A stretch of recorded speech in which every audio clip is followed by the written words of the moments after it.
My desire is to walk with you, my Savior, on this holy journey until I am no more. My desire, my desire.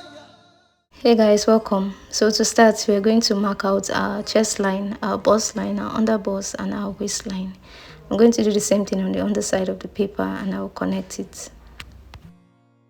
After that, on the top line, you're going to mark half of your shoulder measurements and you're also going to mark your neck width. Mark half of your shoulder measurements on the chest line and you connect it to the top line. And then on this new line, you're going to go down by 1 inch and you connect it to the neck width. Then we're also going to mark out the neck depth for the back and the front and you connect it to the neck width. And then on the chest line, you're going to mark quarter of your bust measurement plus 1.5 inch sewing allowance. And then on the waistline, you mark quarter of your waist measurement plus 1.5 inch sewing allowance. And then you connect it. Then after connecting, you're going to divide this line by 2 and then you go in by 0.5 inch. And then using your French curve, you're going to draw the front armhole. And then you're also going to draw the back pattern armhole. And then when you're done with that, you're going to cut it out.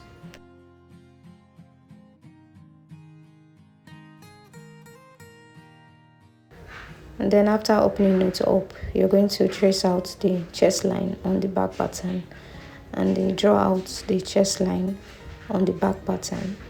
You're also going to draw out your zipper allowance and your sewing allowance.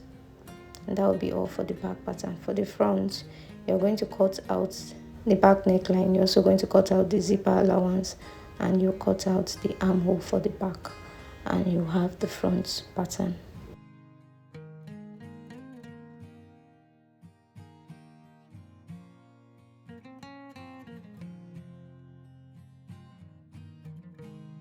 From this point, in order to create that design in front, we're going to go down from the underbust line by 1 inch and then you're going to mark 2 inches away from the center front.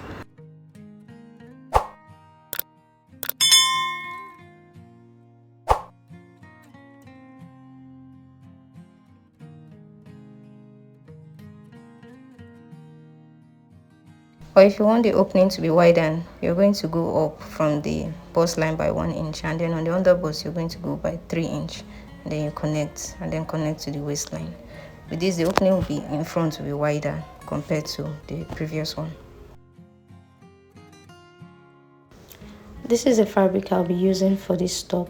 I have 1.5 yards of it. And all I have to do is to place it on fold and place your pattern on it and then you cut. For the front, I'm cutting on fold, while for the back, I'm cutting separately. And then when you're done cutting, this is what it should look like.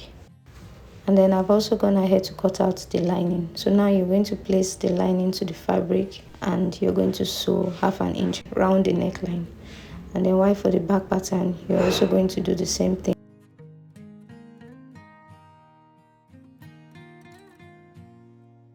And then I've also gone ahead to cut out the fabric that we used for the rope in front.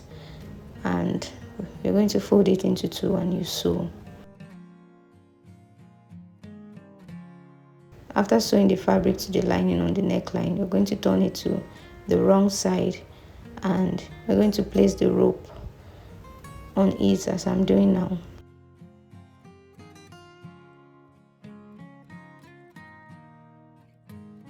You pin it down and you sew 1/2 inch. After sewing, you're going to notch. When you're done notching, you're going to turn it to the right side. Place the allowance to the lining and you're going to top stitch. Also do the same thing for the back pattern. You're going to join the fabric to the lining on the waistline and on the zippers allowance. After doing that, you're going to attach the zip to the back side. And then this is what the front looks like now. So you're going to join the shoulder of the back to the shoulder of the front using 1/2 inch sewing allowance. Then when you're done joining, this is what it should look like. And then the next thing to do is to mark out the sleeve pattern. So in order to create that puffiness that is seen on the sleeve, we're going to be going down from the top line. We're going to go down by either 4 inch or 5 inch, depending on how puffy you want it to be. And then from this new line, you're going to mark your crown depth and the length of the sleeve. So in order to get a crown depth, just divide your bust measurements by 12 and then you add 1.5 inch to it. And then when you're done, you're going to connect it. And then on the back pattern, measure from the shoulder to the chest line. Whatever you have, you're going to mark it on the crown depth line. And then you connect it to the top.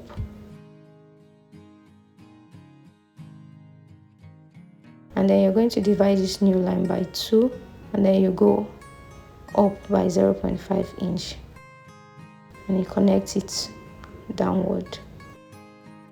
And then using a French curve, you're going to connect it all the way to the top line as I just did.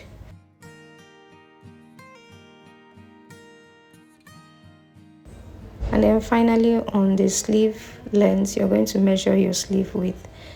I'm using 14 inches because I want it to be free. So divided by 2 is 7 inches plus 1 inch sewing allowance. Also mark 1 inch sewing allowance on the crown depth line and connect. Then when you're done with this, you're going to cut it out. After cutting it out, what we have to do now is we want to create the petal sleeve. This is actually a petal sleeve. So in order to create that, we are going to mark about 5 inch away from the center line. This just depends on what you want to do. I prefer to go down by 5 inch, and then from the top line I'm going to go down by 9.5 inch.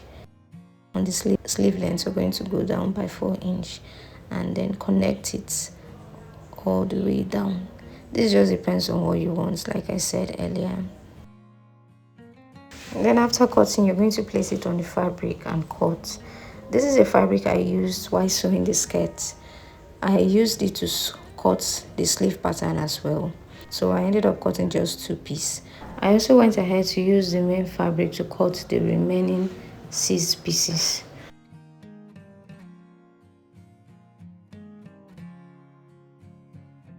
And then now what we have to do is to place the different fabrics together like I just did. You're going to join it together at the side seam allowance and you're going to sew. For the lining, you're going to add hair stay to it and then you're also going to sew. Then when you're done sewing, you're going to join the lining to the main fabric and sew.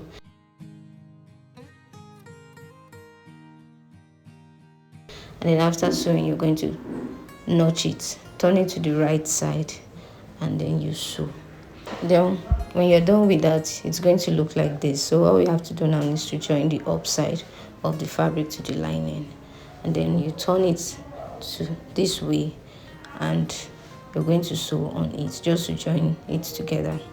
Then after joining it together, you're going to measure round the sleeve. So when you measure around it, I got 24 inches for mine.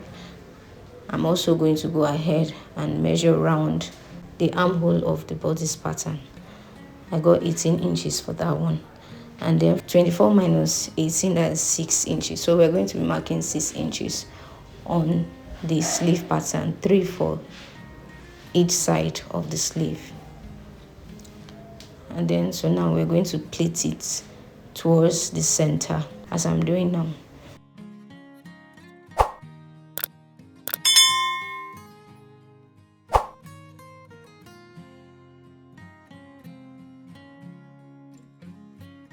By the time you pleat it, it's going to look like this. And then finally you attach the sleeve to the bodice, making sure that you align the side seam allowance alongside the top.